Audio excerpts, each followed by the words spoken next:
lahat ng naandito ngayon. Yung iba naman talaga ang comment. Ayan, thank you so much sa lahat ng attendees. Di ba? Hello sa lahat. Sa 25,000 participants na naandito ngayon. So, again, great day everyone. Welcome sa ating Zoom session. Okay, ang Zoom session natin ngayon, Ascension News Online.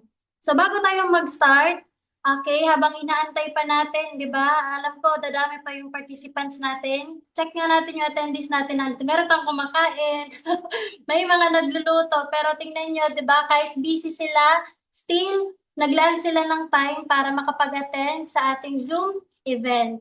Okay, so I do suggest na mas maganda, ma-send nyo po yung link natin sa mga kakilala nyo rin, di ba, na gusto nyong ma-inspire. Kaya kung may mga kakilala kayo na gusto matulungan din na ma-inspire, di ba, ma-open sa ganitong magandang opportunity, pwedeng-pwede nyo po i-send yung link natin. Okay, so dahil super worth it ang magiging session natin ngayon, maraming learnings and sure naman na mamomotivate, di ba, after ng event natin ngayon.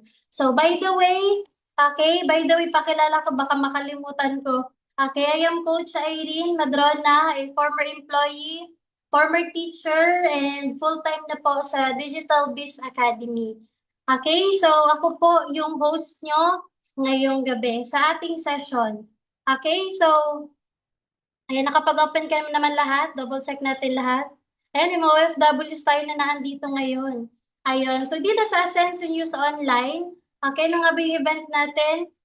Dito sinishare yung mga kwento ng mga business partners natin, di ba? From simpleng tao, ordinaryong tao, pero dahil sa magandang opportunity, okay, nabago yung buhay nila.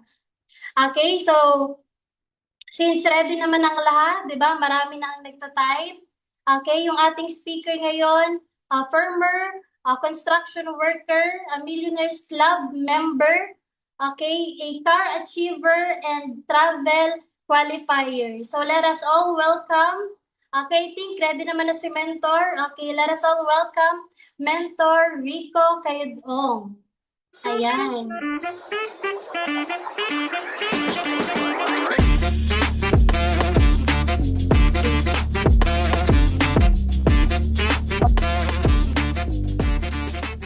Ayan, hello, Mentor. Hello po, Mentor. Naririnig naman po kayo. No? At least naririnig tayo ni Mentor. Ayan, parang super busy ni Mentor, nasa car pa. Alam ko may training kayo, Mentor, pero ayun, hi ka naman, Mentor, sa ating mga live na viewers ngayon. Ayan, hello, hi ka naman, Mentor. Hi po sa lahat ng mga nandito. So, hindi na ako nakauwi ng bahay. Sa meeting ng M1. So, hindi pa tapos yung meeting. Tumakas lang ako. Punta ako dito sa parking para makapagsalita. Kasi, siyempre, priority natin yung mga nakikinig dito ngayon. And then, siyempre, hi po sa mga next millionaires. Sa lahat ng mga, Wow. sa ating lahat. Congratulations po sa lahat ng mga nandito ngayon. Hi po sa inyong lahat. Right? Ayan. Thank you so much, Mentor. Ayan. Lalong-lalo na sa pag-join, di ba, sa ating session ngayon na sabi nyo nga po, super busy and tumakas lang kayo saglit.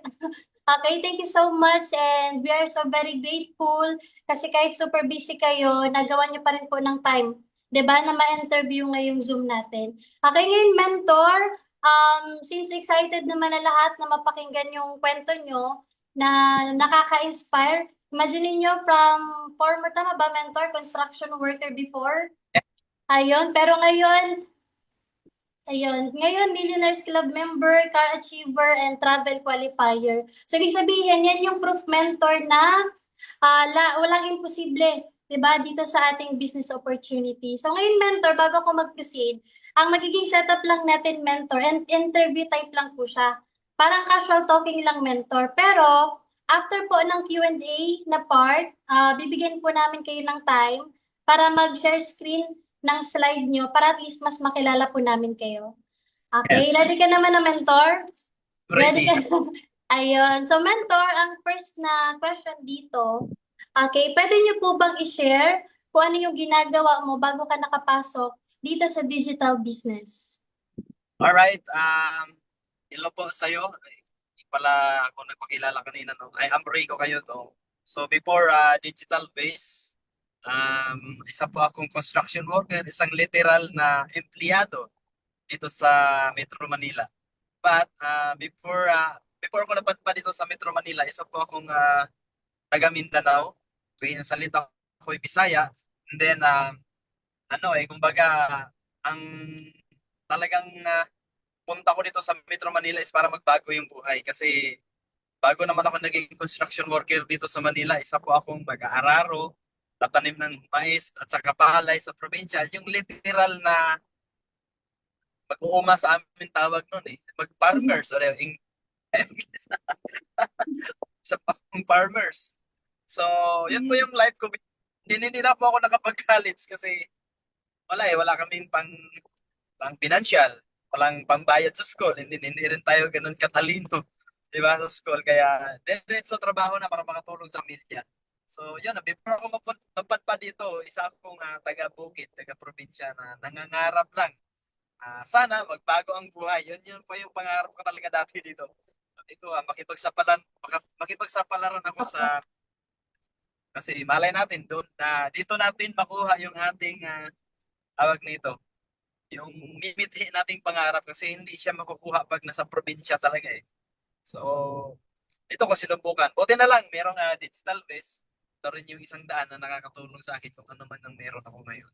So, sobrang maraming salamat po sa digital base na ginagawa natin ngayon online na kahit saan tayo, eh, kahit hindi man tayo ganun ka galing, hindi tayo ganun kagaling mag-Tagalog, hindi rin ako ganun kagaling sa, alam na ko ay eh. Kumbaga, sabay-sabay lang. Meron ng mga mentors na magtuturo. Merong mga coaches na magtuturo. The same ngayon, bagan may nag-guide para makuha natin yung pangarap natin kahit wala tayong natapos na wala tayong magandang trabaho sa labas. Kasi yun yung life ko talaga dati before ako napadpad dito. Hindi ko akalain na marating ko yung narating ko ngayon. Buti na lang na may nag-invite sa akin, may nagdala sa akin dito. Kasi malamang construction worker pa rin ako ngayon. Hindi ko Yes. ngayon. Baka nag-overtime pa rin ako ngayon hanggang ngayon, di ba? Masaya kasi yung mag-overtime kasi medyo aangat konti yung sahod eh. Padadagdagan. So, ang sahod ko before is nasa 300, 310. Yun po yung sahod ko sa construction. So, pag nag-overtime, aabot po ako ng mga 100 ganun. So, masaya na ako sa 500 isang araw. Pero di ko akalain na ngayon, pwede na akong kumita kahit 10,000 to 20,000 araw-araw. Na dati pwede ko siyang kitain dati, baka mga 3 months ko na o 4 months ko na kitain yun. Pero ngayon, kaya siyang kitain sa isang iglap, isang minuto lang. Yung sahod ko dati, triple na siya ngayon eh. Kaya, kung ikaw ngayon, isa kang empleyado, kagaya ko na nadala ka rin dito, congratulations sa'yo. Isa lang ang masasabi ko sa'yo, magtiwala ka sa taong nagdala sa'yo dito. Kasi wala po ibang taong magdadala sa'yo sa magandang opportunity, kundi yung taong concern sa'yo. Kasi minsan hindi natin, yung kakilala natin, hindi naman concern sa atin eh. Ang concern lang niya is gusto niya lang maging masaya, yayain ka sa birthdayan,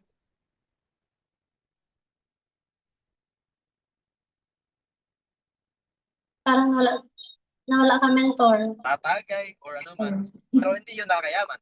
Ikaw ngayon, nandito ka, nadala ka dito, di ba? Nadala ka dito, ibig sabihin may purpose yan kung bakit ka nandito. Kasi ang purpose ng tao na yun kung bakit ka nandito is papayamanin ka, hindi ka dalhin sa kalokohan. Kaya Yes. nagpapasalamat ako sa taong nagdala. Okay? So, yan lang. Kaya parang patapos na si mentor. Ay, ang daming yan. Actually, first part pa lang, di ba? Marami na agad kayo makukuha na learnings kay mentor. Ayun. Buti na lang talaga mentor tinry, di ba? Yung ganitong opportunity. Ngayon, next question natin dito. Ano yung challenges mo noon sa work mo bilang construction worker? Ang challenge ko doon sa work ko bilang construction worker is yung sahod. Hmm. Parang, siyempre, masipag tayo. Ang galing natin sa trabaho eh. Ayaw nating balate. Kumbaga, gusto natin lahat na lang gagawin. Sisip-sipin na lang sa amo para mapaganda lang yung trabaho. Yun yung pinaka-challenge, yung sahod. Kasi kahit itimpla mo ng oras-oras ng kape yung boss mo, hindi talaga lalaki yung sahod, hindi talaga nakakayaman eh. Wala Di pa ba? din mentor. Kaya napakalaking challenge din para sa akin kasi pwede rin naman maging challenge yung pagpunta ko sa trabaho, maaga gumising, late na umuwi, makipag balyahan sa traffic, napaka-challenge noon kasi iba-ibang lugar kami dinadala. Kasi wala naman akong choice. Kumbaga, nakaka-challenge yung sobrang kang pagod na pagod pero hindi worth it yung sahod. Hindi worth it yung ano mo, yung binayad sa'yo. Kaya kayo, kung gusto niyo ipagpatuloy yan, wala namang problema. Gusto mong yumaman, gawin niyo to. Maganda dito. Kasi, Yes. yan, online lang. Right? Ayun. So, actually, karamihan naman ganyan yung struggle mentor, di ba? Kaya marami talagang makaka-relate. Ngayon yung next na question ko, mentor, may experience ka na po ba, mentor, before sa negosyo? Sa ibang Wala. negosyo? Wala pa ako na-experience na negosyo. Parang first time lang talaga siya, mentor. Talaga to, kasi galing ako ng probinsya, ayun nga, farmers ako. Nag-aararo, nagtatanim ng mais, palay. Yun lang yun. Hindi ako nakasubok magbenta. Hmm. Mahihain akong tao. Hindi ako yung tipong tao makipag-usap sa tao. Hindi ako ganun eh. Kumbaga, wala talaga akong idea sa business. Wala akong idea. Kaya nga, napadpad ako sa construction kasi alam ko, sasahuran lang eh. Kaya nung nang pagdating ko dito sa Metro Manila, isa rin ako sa mga tao na nagtatanong sa sarili na, okay kaya itong negosyo na to? Kasi siyempre magtatanong, wala nga akong idea. Hindi ko alam kung papatok na talaga itong negosyo na to. Siyempre, kung susubukan mo, wala namang masama. Kasi ang dami na natin pinagsusubukan na pagiging empleyado, kahit anong pagkakitaan sideline, hindi naman nakakayaman, hindi rin nakaka-asenso, nakakatawid lang sa pagkain araw-araw. Eh, dito ko in-experience, nilakasan ko yung loob. Sabi ko, wala naman akong ibang pupuntahan eh. Kundi kailangan subukan para malaman kung totoo to. Kung ikaw ngayon, nakikinig dito, subukan mo to. Walang mawawala sa'yo, lalong-lalo na kung walang-wala ka naman ngayon. Subukan mo na to. Di ba? Dito mo Yes. experience. Kasi ako ganun ang ginawa ko. First time ko tong negosyo na to. Okay. So, ang next mentor, since 'di ba wala ka na masyadong alam sa business before, never ka po na-involved, paano po, mentor, paano ka na-introduce sa ganitong negosyo, sa digital business? Or sino po yung nakapag-introduce sa inyo? Ah, walang ano eh, kumbaga, siyempre wala akong experience. Paano ako napadpad dito? Same din sa mga tao nandito ngayon, kung may first timer, may nagdala lang. Meron lang nagdala. Yung taong nagdala sa dito, yun yung anghel. Yun yung anghel para yumaman ka. Kasi ako, may malay ko ba dito? Isa akong tao na nag-construction, uwi sa bahay, construction sa site, uwi sa bahay. Biglang isang araw, kinaumagahan, may nagsabi sa akin na, gumising ka, pakinggan mo ako, isulat ko dito kung paano kumita. Kumbaga, nilatag sa akin kung paano kumita. Eh, sabi ko, totoo kaya talagang kikita tayo sa papel na yan. Kikita talaga tayo ng 1-8-1-8. Sabi ko, kasi sinulat eh. Yung taong yun na nagdala sa akin dito, kapatid ko lang yun. Kapatid ko lang siya Oh. na security guard. Kaya, siyempre, isang challenge din sa akin maniwala sa kanya kasi sa akin nangihiram ng pamasahe yun pag walang pera. Minsan yung damit ko siya ang sumusuot, wala siyang pera. Tapos biglang isang araw, yayaman daw kami. Wala namang masama nga yumaman or mangarap. Sabi ko, sige, support ako dyan. Pero hindi ako ganun kadali na dala kasi, yun nga, walang pera. Dinala niya ako, kumbaga, sabi niya lang, may papandayin daw. O, samahan mo ako, dayin ka doon sa ano namin, sa guardhouse namin, may nasirang aparador. Basta sumama ka, babayaran ka namin ng 500 pag naayos mo yung aparador. Imalay ko ba, napupunta kami ng opisina. Tapos doon ko na napakinggan yung kalahatan. Sabi ko maganda. Okay pala to. Sabi ko kikita ng 1-8-1-8-1-8. Yung 1-8, ano na yun? 15, ano na yun? 1 week. Mga 1 week, 2 weeks mo na yung pagtatrabahuan sa construction. Dito isang araw, pwedeng kumita ng 1-8. Tapos naliwanagan ako lahat. Kaya nung taong nagdala sa akin dito, ano yun, napaka priceless para sa akin. Kumbaga, Siya yung dahilan kung bakit ako nandito at yumaman ako ngayon. Kaya, yan, ulitin ko, may nagdala sa'yo dito. Pakinggan mo yan, yung tao na yan, hindi kayo papahamak yan. Papayamanin ka yan dito sa Digital Quiz. Ayun. So, maraming first-timers na nandito, di ba? Napakinggan nyo yung sinabi ni Mentor. Okay, maging grateful kayo sa mga nakapag-invite sa inyo kasi yung life nang nag-share sa atin ngayon, di ba, ng Mentor, yun din yung next, di ba? Kayo din yung next na magkakaroon ng ganong result. Ayan, Mentor, ang next na question ko naman, may mga fear and doubts ka naman po ba nung una? And paano mo po ba ito nalagpasan? Ang pinaka-pair ko dati, yung takot ko, kung gagawin to business, is yung magsasalita sa harap ng tao kasi hindi ako Tagalog eh. Bisaya ako. Ay, kaway ako, may Bisaya dito na Bisaya at tayong first timer na naka-attend dito ngayon. Kumbaga, sabi pa nga nila, kung kikita ka ng pera, kung pwede naman kumita, bakit hindi mo kapalan yung mukha? Tama ba? Yes.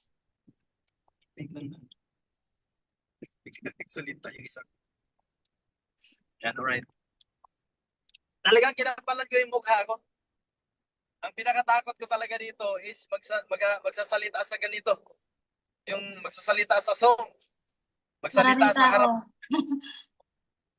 Pero along the way, na ginagawa ko to, nung kumikita na ako, sa totoo yung sinasabi nila na habang kumikita ka dito, kahit maliit lang, kakapal at kakapal yung mukha mo, lalakas ang loob. And then, syempre, aatin ako ng mga trainings, may mga nagtuturo, umaatin ako, yung mentor ko, yung nagtuturo sa akin. Lalong-lalo na, si Mentor Jessica. Isa yan sa nag-mentor sa akin, na napakagaling. Sabi ko, kaya nga ng babae, lalaki pa ba? Sabi ko, kaya ko din yan. Pinaktis ko lang to ng pinaktis hanggang sa katagalan, lumakas yung loob ko kasi nilakasan ko nga ang trabaho ko eh. Nilakasan ko nga yung loob ko sa trabaho ko na hindi naman ako asenso. Eh dito pa ba kaya? Eh sabi ko, galing na akong probinsya. Sabi ko, patay na akong patay. Wala naman sigurong kung magsasalita lang ako eh. Basta magdala lang ako ng tao, wala naman siguro mangyayari sa akin na masama. Eh sabi ko, lakasan ko yung loob ko. Yun yung pinaka-takot ko talaga, maniwala kayo sa akin, yung magsalita sa harap ng tao. Pero nalagpasan ko yun dahil dito may mga kasama, na-enjoy ko, magaan lang pala, hindi kumita na. Kaya bilisan mong sumali, madali lang naman yung kung mahina yung loob mo, madali lang naman lumakas yan. Kasi bakit? Ito yung magpapayaman sa'yo, bakit ka pahinahin? Diba? Matagal ka nang nahihirapan sa buhay. Ang lakas ng loob mo magyaya ng inuman. Ang lakas ng loob magyaya ng gaming. Hindi naman nakakatagong buhay yun. Ito, subukan mo dito. Kaya ka, nadalin mo sila sa negosyo. Sigurado, yayaman sila, yayaman ka din. Kaya sabi ko, dito ko na ibos ang lahat ng hiya ko. Walang hiyaan na to kung yayaman rin lang ako. So, lumakas ang loob ko dito. Hanggang sa ngayon, tuloy-tuloy na simple na lang sa akin. Sabi pa nga nila, mag-uumpisa ka sa maliit hanggang sa palaki. So, pag lumaki yung income mo, lakas na yung loob mo. Kasi pinaktis mo. Ang mga nahihiya lang dito ng tuloy-tuloy, yung hindi to ginagawa na seryoso. Pero kapag seryoso ka sa buhay mo, seryoso ka na gusto mo magabagong buhay mo, hindi ka mahihiya dito. Bakit? Pangarap mo ang nakatayan dito. Okay? Ayun, thank you so much, Mentor. Ngayon, Mentor, di ba sabi ni Mentor, di ba, kung napakinggan nyo, kung gusto mo umasenso, di ba, kung gusto nyo talaga umasenso, kailangan kapalan ang mukha, di ba? And siyempre, ganito, Mentor, curious lang din po pala ako. Since before construction po kayo, paano nyo po pala, Mentor, nagawa ng paraan yung puhunan para makapag-start ng business? So, yun. Isa rin yun sa mga challenge ko pala. Akong pera eh. Nag-start ako dito, 300 lang ang sahod ko araw-araw. So, siyempre, diretso na tayo sa paraan. Wala naman akong panglabas na puhunan. Pero nung nakita ko yung negosyo na pwede namang may babalik sa akin na million. Kasi kung hindi ko ginawan ng puhunan, ng paraan yung puhunan ko dito, hindi ko kikitain yung million-million ko dito ngayon. Hindi ko siya kikitain. Buti na lang, nilakasan ko yung loob ko na gumawa ng paraan. Ngayon po, million-million po, mahigit 8 million yung kinita ko dito sa negosyo na to. Nag-umpisa lang po yun sa puhunan na napakaliit na nilakasan ko lang at inuutang ko lang. Guys, inuutang ko lang. Ako, naniniwala ako na wala kang pera. Kung narinig mo to, wala kang pera. Pero hindi ako naniniwala, hindi ka marunong dumiskarte. Kasi lahat ng tao may diskarte. Ang tao kasi gumagawa lang ng paraan kapag mga emergency na or may mga mamamatay na. Saka lalakas ang loob. Ngayon, kung gusto mong magbagong buhay mo, iset mo to as emergency. Kasi ako, ma-advise ko talaga sa'yo, ang ginawa ko kasi nangutang talaga ako. Lahat ng kasamahan ko sa trabaho, inutangan ko. Nung nagsahod na kami kasi ang sahod namin weekly. Sabi ko, pautang naman dyan, pahiram naman dyan. Pero ang kwento ko sa kanila, hindi ko sinabi na isali ko dito. Ang kwento ko, may mga anak sa probinsya, kapatid ko, kailangan ko ng pera. Kasi kapag kailangan kasing i-CS yun. Basta yun yung mag-CS kasi mahal na yan. Aabot ng 30 mil ang ganun yan. Doon sa probinsya namin. Basta yun yung sinabi ko na may mga anak CS. Ako lang yung naasahan nila dito sa Metro Manila. Kailangan ko ng pera. Utang naman dyan kahit 500, 1,000. So, isa-isang tao, tag 500, 1,000, nabuo ko yan. Huwag mo utangin sa isang tao. Magdidilim ang panig, di ba? Utangin mo siya sa maraming tao na kakilala mo. Isa-isa lang, 1,000, 1,000. Eh, mangutang ka sa ano kung gusto mo. Depende sa package na gusto mo. Kasi ang package na nakuha ko dati, yung pinakamababang package, 12 mil. So, inutang ko yun sa 10 tao. So, nabuo ko yun. Sobrang saya ko kasi yung 12 mil na pinuunan ko dito, million-million na yung kinita ko hanggang ngayon. Kung hindi ko yun ginawa, wala sana akong million-million na. Wala sana akong sasakyan ngayon. Kasi itong sasakyan na to, cash ko to pinili. Dahil sa pera pinangutang, dahil nga may paraan ako sa buhay. Kaya di ko alam kung anong diskarte mo sa buhay. Iba-iba naman tayo eh. Pero basta sa akin, advice ko, mangutang ka. Yun yung pinakamadaling solusyon dyan. Okay? Ayun. So, sabi ni Mentor, di ba, kapag gusto, maraming paraan. Okay, napakinggan nyo yung ginawa ni Mentor na paraan. So, since marami, di ba, since kung gusto mo talaga, kahit anong paraan, di ba, basta tama, gagawin at gagawin mo para makapag-start ka.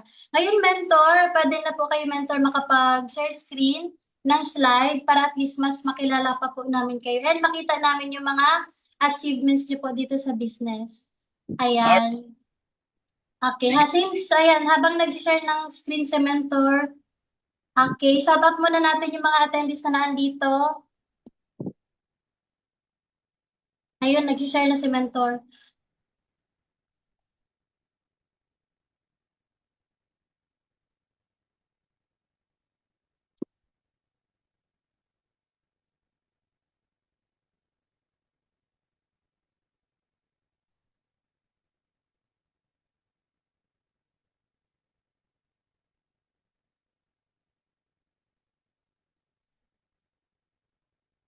Alright guys, so congratulations po sa lahat na nandito. So by the way guys, ito screen ko, mag-share screen na ako. My name is Reiko Kayudong. I'm a former construction worker. Alright? And then, ayun, sabi ko nga sa inyo, ang ganda ng negosyong gagawin natin ngayon kasi potential po itong negosyo na to. Kung bakit ako kumita ng malaki dahil potential po ang negosyo natin na to. Sobrang ganda. Napakagaan. Bakit? Pwede mo gawin sa online. Anytime, anywhere. Parang kagaya ngayon, busy ako. So, kahit saan ka po pwesto, kikita ka ng pera. Kasi nandito lang ako sa sasakyan. So, this is me. Nag-start. So, yan, Global Ambassador po ako dito. Global Ambassador Prime. Millionaires Club member. Kasama po ako sa top 50 ngayon ng company. Top 50. Alright? Travel qualifier. Mayroon tayong tatlong travel na nakahilera. Sunod-sunod. Alright? Car achiever. Nakadalawang sasakyan na ako dito. And then, pillars po ako ng UTMC. So, excuse me. This is me before. Sabi ko nga sa inyo, isang literal na taga-probinsya, magsasaka, high school graduate. Ito po ako before. So, sabi ko sa inyo, hindi na ako nakapagtapos ng pag-aaral na, hindi nakapag-college. Nakapag-high school lang, okay naman din. And yun na, Gaararo, yun yung ano namin. Yun yung probinsya namin. And then, ito yung pamilya namin sa probinsya. Yun yung pamilya ko. Right? So, diretso na tayo. After kong graduate ng high school, napadpad ako dito sa Metro Manila nang naging construction worker ako. Isa po ako sa gumawa ng Mall of Asia Arena. Kung alam nyo yung Mall of Asia Arena, isa po ako sa gumawa doon. Welder po ako. And then yan po yung katawan ko dati. Squatters area po kami nakatira. Kaya kung ako nagawa na isang construction worker, kumita ng malaki dito ngayon, nagre-range po ako dito ng 150,000 monthly na kinikita. Pataas po yun. Ganun siya kaganda. Alright? Excuse. Ito po yung taong nagdala sa akin dito. Pangalan niya Joel kayo doong isang security guard. Ito po yung taong nag-kidnap sa akin. Well, kinidnap lang ako na may papandayin daw pero wala naman talaga. Dinala lang ako sa seminar room. Sa squatters area kami nakatira. Challenge na paniwalaan tong tao na to kasi yun nga, sabi ko sa inyo, nangungutang lang sa akin to ng pamasahe ng ihiram. Kasi para daw makapunta siya sa office. Sabi ko, yayaman ka kaya talaga dyan. So, good news. After 8 months po, nakabili na sasakyan to. Sabi ko, kaya pala talaga. Gusto ko din yan. Yun. So, sinubukan ko. Kaya pasalamatan niyo po yung taong nagdala sa inyo dito. 6 months ko ginawa tong business na to. Naging silver executive ako. And napa-join ako dito is 2013. 2014 po, awarded na po ako ng Gold Executive. Award ako dito ng Gold Executive. Na dati, pangarap ko pong ma-awardan sa States, pangarap kong makapunta sa, alam mo yun, palakpakan ka ng libo-libong tao. Pero because of this opportunity, dito ko naranasan na marirecognize na may pera. Kasi sa school, marirecognize ka pero wala namang pera doon eh. Recognition lang na matalino ka or matalinaw. Sa akin, wala talaga recognition sa school kasi matalinaw lang naman ako. Hindi naman ako matalino. Malinaw lang yung mata ko mangupya. Pero kaya nakagraduate ng high school. Ganon siya. And then, ito na. First million na kinita ko dito, isang taon. 2015 po. 2013 ako sumali. 2015 po, awarded na po ako ng Millionaires Club. Saan ako umakyat? Sa building na ginawa ko din. Yung Mall of Asia Arena. Isa ako sa umakyat doon na ang saya lang kasi yun, ang dami namin yan. Oh. Ayan o. Advance. ito. Yan o. Ang dami namin yan o. May mga babae pa yan o. Yan. Bit-bit namin yung trophy namin. Ang saya lang kasi bakit? First million kikitain mo dito, ganyan na awardan ka sa libo-libong tao. Eh, i-mention yung pangalan mo nasa big screen. Sabi ko, ang saya naman. Ang ganda naman ng negosyo na to. Dito ko na-feel na trabahuin ko ng todo at seryosohin. Kasi bakit? Ito lang po yung negosyo na isang taon binigyan ako ng 1 milyon. 7 years po ako nagtrabaho sa construction. Wala pa akong kinita ng malaki. Sakto lang pang bili ng gamit, bayad sa bahay, kuryente, tubig, pangkain. Tapos minsan makapagpadala ako sa mama ko sa probinsya, 500 pesos lang, pahirapan pa yun. Tama? Kaya sabi ko, thank you talaga dito sa digital biz na to. Right? Pangarap ko dating travel, dito ko rin nagawa. Dati ang punta ko lang is bahay at saka sa trabaho. Bahay, trabaho lang. Nakikita ko sa TV yung nakikita ko lang sa TV yung Boracay at saka Palawan. Sabi ko, balang araw, makapunta ako dyan pag mayaman na. Buti na lang, may digital biz. Nangyari sa akin, makapunta ng Boracay na full expense, walang gastos. Ganun siya kaganda. Alam nyo ba guys, first time kong makasakay ng ganyan, jet ski. Nagtawag ko nga dyan, motorboat. Ganun kami sa Bisaya. Diba? Nakapunta ng Puerto Princesa, Palawan. First time ko dito makasakay ng airplane. Because of this opportunity, nakasakay ako ng airplane. Pinaka ano ko yun, memorable sa akin yun. Kung bakit, kung wala yung ganitong negosyo na to, wala tong opportunity na to, hindi ako makasakay ng airplane. Kasi bakit? Barko lang yung sinakyan ko papunta dito. Yung sinakyan ko pa dati, super ferry. Galing sa probinsya. So, buti na lang may ganitong negosyo na experience natin makapagsakay ng airplane. No? Ayun, isa sa pangarap ko dati na nakikita ko lang sa libro is yung Vulcan Mayon. Alam niyo ba yung Vulcan Mayon? Pangarap namin makita yan. Yung yung Kagsawa, alam niyo, siyempre mga taga Bicol yung mga nandito. Yan sa libro ko lang to nakikita. At saka ito na yung pinakamagandang lugar kasi nasa libro siya nasa history siya sa Sibika at Kultura. Tapos Baguio City. Nung napunta ako dito sa negosyo na to, napuntahan ko lahat ng mga lugar na yan. Buti na lang talaga naniwala ako dito. Ganun siya kaganda. Yung mga simpleng bagay na napakababaw lang naman yan. Kung taga Bicol ka, malamang nakikita mo naman palagi yung Vulcan ngayon. Pero kaming mga taga Mindanao, taga probinsya, napakasarap na sa feeling namin na maranasan namin makapunta dyan sa lugar na yan. So ngayon, every year na ako nagpupunta ng Bicol.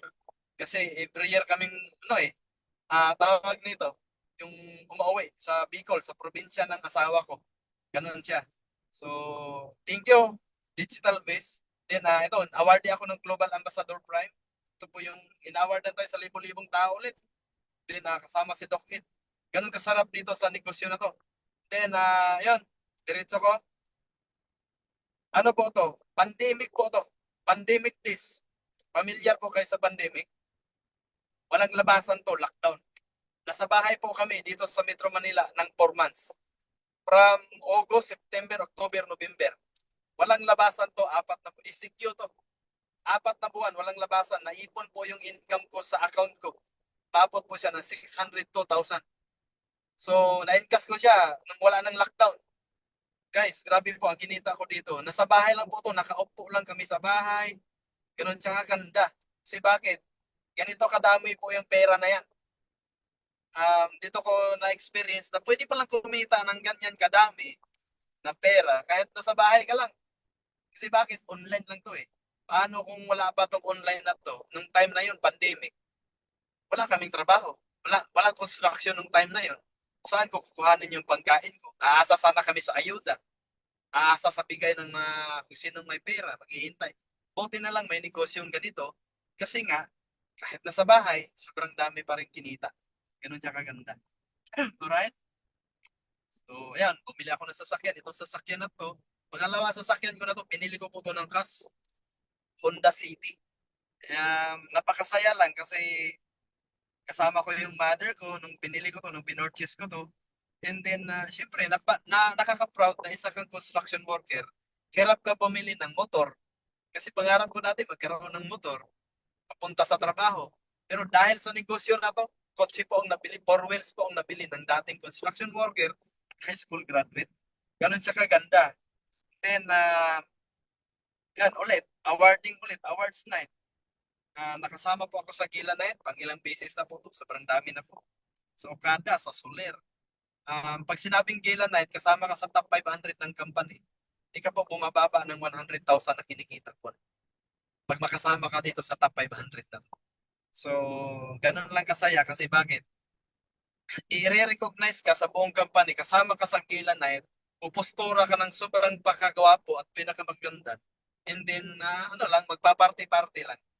So, dati hindi naman natin magagawa because of this opportunity. At pakasaya kasi nagagawa na namin. And then, recognition ng mga top earner dito. Ganun siya kaganda. Right? So, ayun. Ito po yung income ko. Nagsimula December hanggang ito lang yung nalagay ko kasi ang dami po nito. Ang buwan po ito na income. 149,000, 123,000, 116,000. Sunod-sunod po to, meron pa ditong 200,000. Hanggang ngayon. Last month, ang kinita ko, ano ba tayo ngayon? September, October, June, July, August, September. August. Kinita ko August is 237,000. So hindi ko na siya nilagay dito. And then September, ang kinita ko nung September na ngayon, ang kinita ko nung September is 175,000. Napakasaya lang kasi bakit? Wala na pong trabaho, wala po tayong amo. Wala na nag-uutos sa atin. Pero buwan-buwan kumikita ng ganyan kalaki. Okay? So ngayon, wala pa, first week pa lang ngayon. First week pa lang ngayon ng buwan, ng October. Tama? Ang kinita ko, nasa 50,000 na rin ang kinikita ko. So, first week pa lang yun, so 20 mil lang kinikita. Ganun siya kalakas. Ganun kaganda kapag nasimulan mo to ng maayos. Alright? So, this is it. Hindi lang po ako kumikita dito.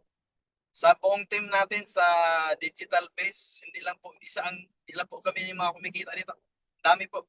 Yung mga taong dinala ko dito, ito siya, pangalan niya, Dindo Pabli. At saka si Armando Pabli, ang kinita po nito ngayon, tag 200,000 to 300,000 ang kinikita nito buwan-buwan. Dati, naglalakad lang kami, magdala ng mga tao, mag-invite, mag-alok sa mga tao, magbibinta ng kape, magbibinta ng sabon. Kasama ko itong mga to. Ngayon po, tag-iisa na kami sa sakyan. Puro cash ang bili namin. And then, ang binili rin nila sa sakyan, pareha rin sa sasakyan ko. Ginaya na lang din nila ako. So, pareho kami ng mga sasakyan. Right? Then, ayan, ito siya, si Dindo.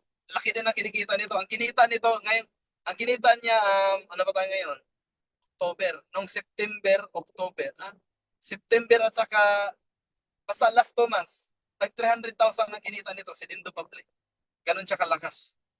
So, ibig sabihin, yung mga taong madadala natin dito, kumikita din. Ito si Armando. Ang lakas din nito, tag 200,000 din ang kinikita nito buwan-buwan. Din yun, nag-purchase nga din siya ng sasakyan niya. May mga sasakyan kami.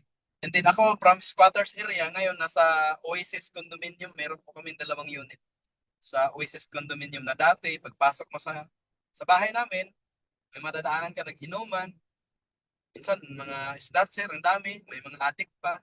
Ganun talaga sa squatter eh. Doon ako nakatira dati, galing ako probinsya, squatters area ako bumagsak eh. Ang masaya lang kasi nung nagkaroon ako ng asawa, nagkaroon ng anak, sabi ko ayoko naman itira yung mag-ina ko sa squatter. Di ba? Buti na lang may ganitong opportunity. Ngayon po, nasa condominium po yung anak ko, nag-aral pa sa private school. Yung anak ko. And then, ako hindi ako marunong magtagalog. Yung anak ko, Inglesera. Kasi babae siya, English ang salita niya kasi sa private school siya nag-aaral. Kaya ganun lang, nakaka-proud na dahil sa negosyo na to, di ba? Dahil sa negosyo na to, lahat ng gusto ng anak mo maibigay mo. Yung lahat ng gusto ko dati na pangarap ko, magkaroon ako ng magandang damit. Doon nag-aaral ako. Minsan nga, sapatos, wala ako. Hindi mabilhan ng mama ko eh. Nung nag-aaral kami, kasi yung mama ko nasa bahay lang naman. Ang papa ko, tricycle driver. Kaya, sabi ko, lahat ng gusto ng anak ko, bibilhin ko yan kung ikakabuti naman niya. Kasi ako, nung time na ako'y bata at maliit, gustong gusto ko magkaroon ng magandang mga damit, sapatos, baon na masarap. Hindi ko magagawa yun. Minsan nga, nanghihingi pa ako sa kaklase ko ng ano nila, pagkain nila kasi wala akong pa. Kaya nakaka-relate ako. Sabi ko, ayaw kong mangyari sa akin, ayaw kong mangyari sa anak ko yung nangyari sa akin nung napakahirap. Ganon siya. So, hopefully, kayo din guys, gawin nyo rin to. Gawin nyo to para sa pamilya nyo. Kasi kung kayo, tatanungin kayo, kaya nyo naman eh. Pero yung mga anak natin, baka hindi nila kaya yung hirap. Tama po ba? So, ayun. Kasama ako sa top 50 ng company ngayon. Mid-year 2025. For sure, ngayong 6 month ulit, top 50 ulit yan. Kasi mas malaki ang kinita ko ngayon sunod-sunod ng buwan. Kaya ganun siya kaganda. Pag top 50, hindi ka bababa ng 150,000 buwan-buwan na kinikita. Ganun siya kasarap. So, my biggest lesson of my online business career is early realization. Buti na lang, nakita ko to ng maaga, sinimulan ko kaagad ng maaga. Kasi kung hindi ko to nakita kaagad at hindi ako nagdesisyon ng maayos, baka ngayon, mahirapan yung anak ko, nasa squatters area pa rin ako nakatira, baka nasa construction pa rin ako ngayon. Buti na lang, ginawa ko to ng paraan. So ngayon, nandito na ako, masaya, because of this business. Alright? So, yun lang yung may share ko sa inyo guys. Hopefully, na-inspired ko kayo and then may aral din kayong napulot sa akin. Basta sinabi ko sa inyo, okay lang mahirap ka ngayon. Basta may paraan ka at gagawa ka ng paraan at magandang desisyon para magbagong buhay mo. Kasi kung ano man ang ginagawa mo ngayon, kung hindi naman nagbabago ang buhay mo, magdesisyon ka, gumawa ng bago. Simulan mo tong negosyo na to kasi ito na yung time na may purpose kung bakit narinig mo itong negosyo. Narinig mo ko ngayon dito, narinig mo kami sa Digital Biz. Baka ito na yung purpose, ito na yung time para magbago mo. Sabi pa nga, this is your sign. Wala nang iba. This is answered prayer. Malamang araw-araw ka nagdadasal, gustong kumita, gustong magbagong buhay. Tama ba? Pero hindi magbabago kasi wala ka namang bagong ginawa. Gusto mo magbagong buhay mo? Gumawa ka ng bago. That's it. Good morning sa lahat. Maraming salamat po. Babalik ko na sa ating Ayan, thank you so much, Mentor Rico, di ba? Kalain mo yun, from construction worker, ganun nakalupit, di ba? Yung result na meron si Mentor Rico. And alam ko naman, di ba, maraming nagko-comment habang nag-share si Mentor ng kanyang slide. So, I think marami talagang na-inspired. Okay, so ang kailangan lang naman gawin is mag-decide, di ba? Mag-decide ka lang. Dapat ngayon pa lang, di ba, may realization ka na agad. And game mentor, kasi meron din po kami dito mga attendees na mga qualifier. Ano na lang mentor yung message mo sa kanila, advice na gusto nila mag-start ng business pero nagdadalawang isip pa po?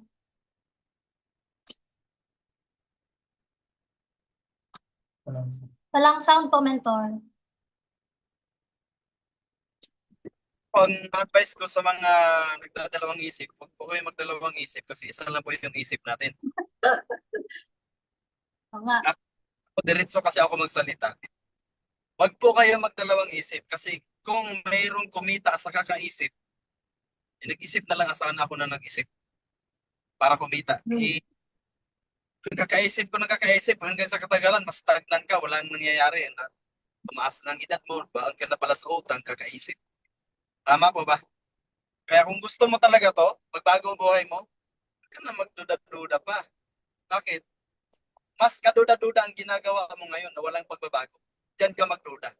Ang tagal mo na nagtatrabaho as empleyado. Ang tagal mo na nagtatrabaho as OFW. May nagbago ba sa'yo? Kailan mo ba sinabi mo sa sarili mo, tama ba itong ginagawa ko? Bakit ngayon, hanggang dito pa rin ako, walang nangyayari? Bakit hanggang ngayon, walang pagbabago sa buhay ko? Tanungin mo yung sarili mo ngayon kung ilang taon ka na nagtatrabaho sa abroad. Ba't, baka mas kaduda-duda yan. Tama po ba? Nalubat. Malipat ako sa isa kong cellphone.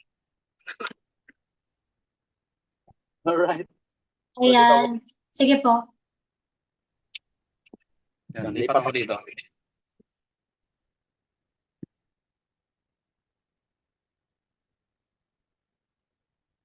Ayan, naririnig ako.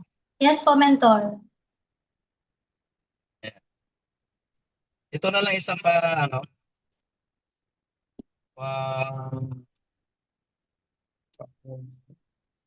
tawag nito. Picture kasi ang nakita eh. Kita niyo ba ako? Hindi naka-spotlight yung isang account ni mentor. Pa-spotlight na lang po, Tek. Yan. Ayan. May add ka pa po, mentor, Spotlight. dun sa message, mentor? Okay guys, narinig ba ako ng maayos? Yes po.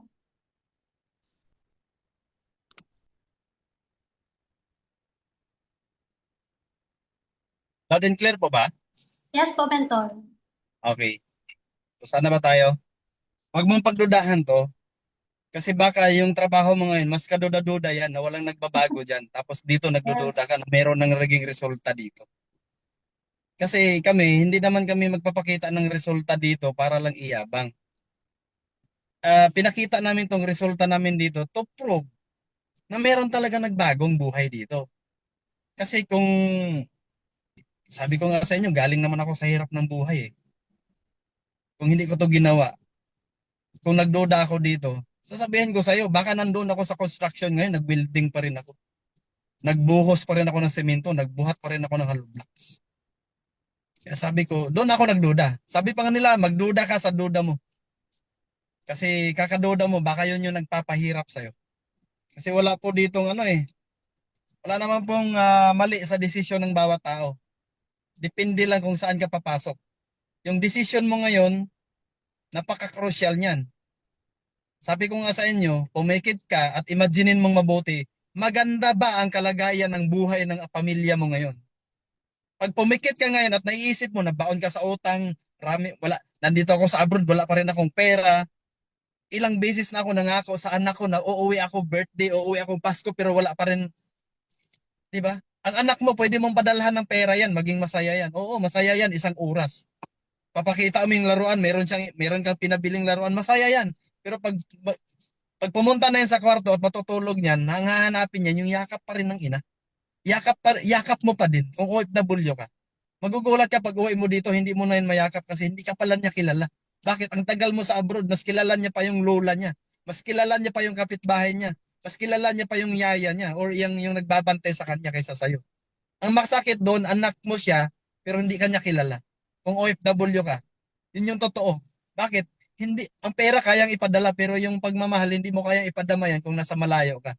Diyan ka magduda, kailan ka uuwi dito at maabutan mo pa yung anak mo na bata pa siya. Yung kaya mo pa makipaglaro. Kasi pag dumating ka dito, binata na yan, hindi na yan maglalaro. At galit yan sa'yo. Bakit? Ang tagal-tagal mo magtatrabaho sa ibang bansa, anak ng ibang inaalagaan mo. Anak ng amo mo ang kasama mo, hindi siya. Parang, napakasakit doon. Kaya magduda ka ngayon kung tama ba talaga yung ginagawa mo na iniwanan mo yung pamilya mo dito para sa pera. Pero kung sa tingin mo, gusto mong makasama yung pamilya mo, i-focus mo yung sarili mo dito, gumawa ka ng paraan na makasali dito. Kasi ito yung sagot para makauwi ka dito sa Pilipinas. Na bata pa or maliit pa yung anak mo, kaya mo pang maglaro sa kanya. Tama po ba? Sa mga empleyado na nandito sa Metro Manila, oo, masaya, nakasama mo yung pamilya mo. Pero nakakalungkot na wala kang ulam. Nakakalungkot na mag-aaral yung anak mo pero wala kang pangbigay na baon sa kanya. Tama po ba? Nakakalungkot na paggising ng anak mo kinabukasan, hihingi ng baon sa'yo, papaluin mo at sasabihin mo wala tayong pera, hingi ka ng hingi. Subukan mong dalhin yung anak mo sa mall. Magtuturo yan ng mga gusto niyang pabili sa'yo. Ano ang sasabihin mo? Ima-mindset mo ngayon, mahirap lang tayo, mahirap. Idinidikdik mo sa utak niya na mahirap kayo. Kaya ayan, yung anak mo lumaki na wala rin kumpiyansa sa sarili. Kasi ang feeling niya, mahirap pala siya. Pero hindi kasalanan ng isang anak na mahirap yung mama niya. Hindi rin kasalanan ng tao na mahirap ka ngayon. Sadyang tamad ka lang talaga. Kasi bakit? Puro ka duda. Kung nagdududa ka sa negosyo na to, magtatagal ka sa kahirapan, magtatagal ka. Maniwala ka sa akin. Pero kung subukan mo to kaagad, sunggaban mo to, yung ipuhunan mo dito, yun yung magbibigay sa'yo ng milyon-milyon. At sasabihin mo, buti na lang sumubok ako. Buti na lang hindi ako nagduda. Kasi yun yung ginawa ko. Kaya gawin nyo na nito kaagad. Hindi po ako nagagalit ha. Nakakainis lang kasi yung tao na gusto mong tulungan pero ayaw niya magpatulong. Di ba? Maraming tao na magsasabi na gusto ko talaga yung ganyan eh, maman. Pero mas inuna pa niyang manood ng TV, manood ng balita, manood ng teleserye, manood ng TikTok, kung ano-ano pang ginagawa sa online. Mas inuuna niya pang magtagay, makipag-inuman sa barkada kaysa sa baguhin yung buhay niya. Tama po ba? Baguhin mo na po yung buhay mo kasi hindi po ibang tao magpapayaman sa'yo, sarili mo. Kaya simulan mo sa'yo. Huwag kang magduda kasi baka mas nakakaduda yung ginagawa mo ngayon. Ang tagal-tagal mo na dyan, mahirap ka pa din. Tama po ba? So sana natauhan kayo. Maraming salamat po. Ayan, thank you so much, Mentor Rico. Ayan, maraming, I think, maraming katamaan, di ba? Marami ba? Ayan, so type naman, di ba? Mag-thank you naman tayo kay Mentor Rico sa comment section para pakita natin yung gratitude, di ba? Sa mga na-share ni Mentor na learnings. And mas maganda lahat ng nabanggit ni Mentor, di ba? Lahat ng sinare niya sa atin is ma-apply natin. Kasi dun din naman talaga, mas pag in-apply mo, 'di ba? Kung ano yung result na meron yung mentor si Mentor Rico, yun din yung next na kumbaga tayo yung next na magkakaroon ng result na ganun. Okay, so thank you so much Mentor Rico. And Mentor, hingi na lang po kami ng souvenir. Picture po tayo para at least ano. Ayan, sa mga